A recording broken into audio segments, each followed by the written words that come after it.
Imaginez un instant un immense réseau de communication parcourant votre corps, reliant chaque organe, chaque muscle, chaque cellule. Ce réseau, c'est le système nerveux, véritable chef d'orchestre de notre organisme. Il assure la coordination de toutes les fonctions vitales, de la respiration à la digestion, en passant par la perception sensorielle et la motricité.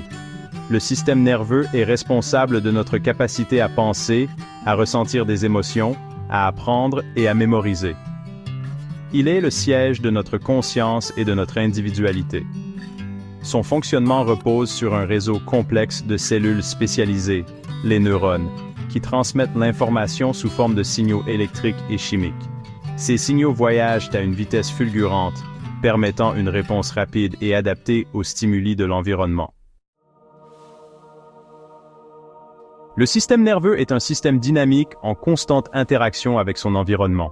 Ses fonctions principales peuvent être résumées en quelques mots clés: transmission, traitement, réponse, régulation et coordination. La transmission de l'information est assurée par les nerfs, véritables câbles électriques qui parcourent l'ensemble du corps.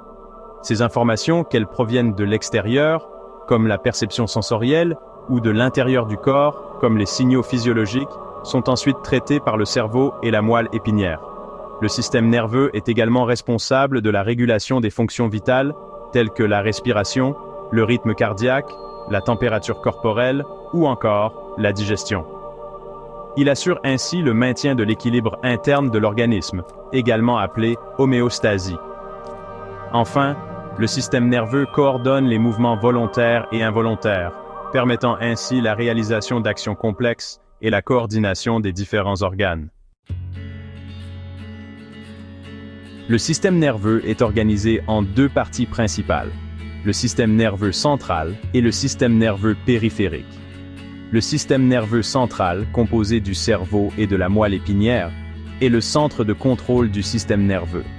Il reçoit les informations sensorielles, les traite et envoie des ordres moteurs aux muscles et aux glandes. Le système nerveux périphérique, quant à lui, est constitué de tous les nerfs qui relient le système nerveux central aux organes et aux tissus du corps.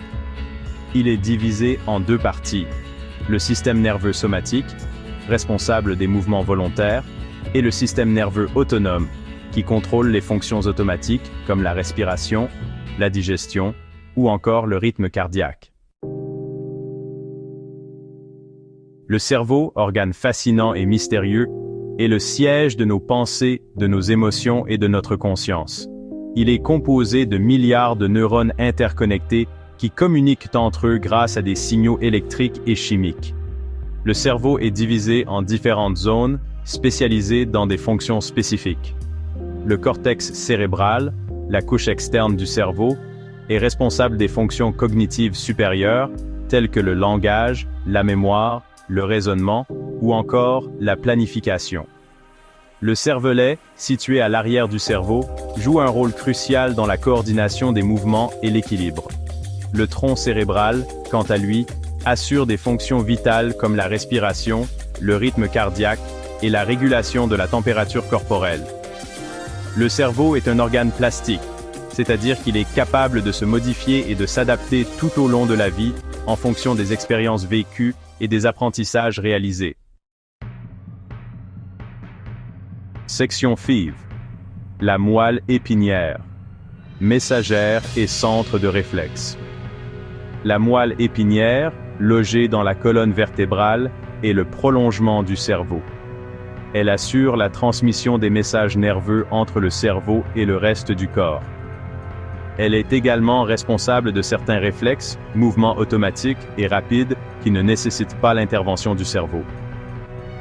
Imaginez que vous posiez votre main sur une plaque brûlante.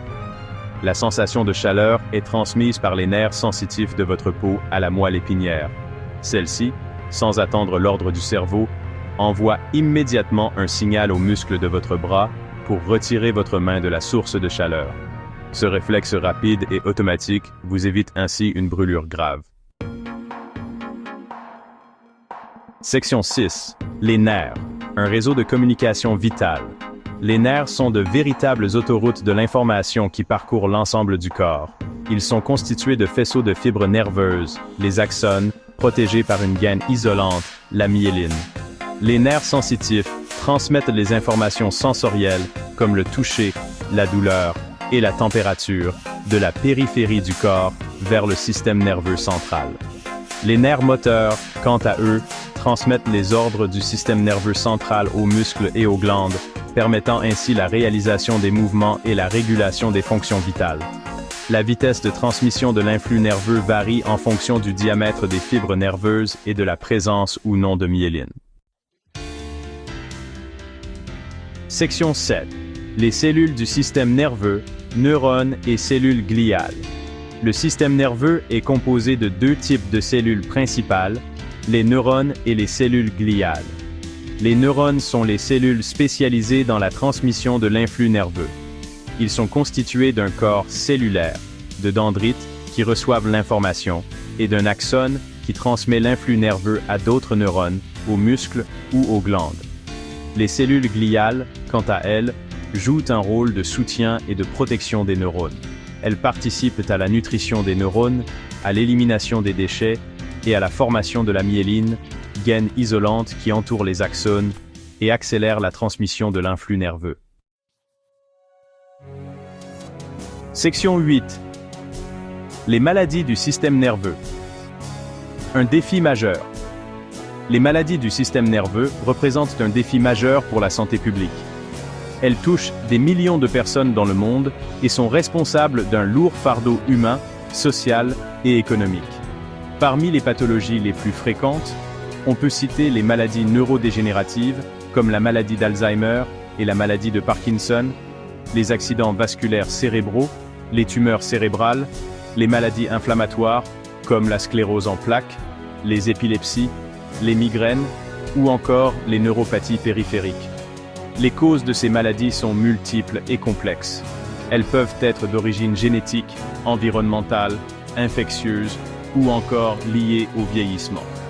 Les symptômes sont très variés et dépendent de la localisation et de l'étendue de l'atteinte du système nerveux.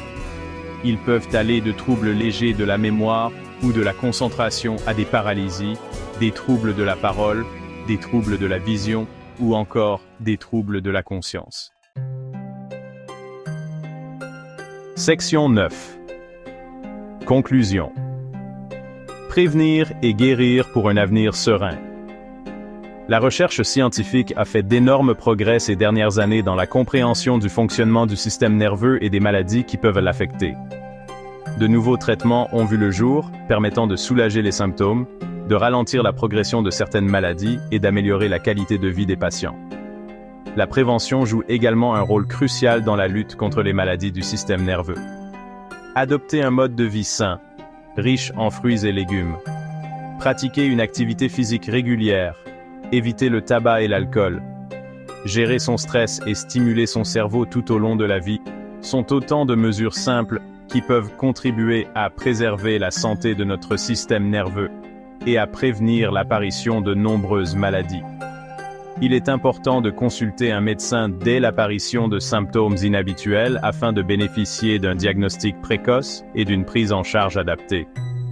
Plus le diagnostic est précoce, plus les chances de succès des traitements sont importantes.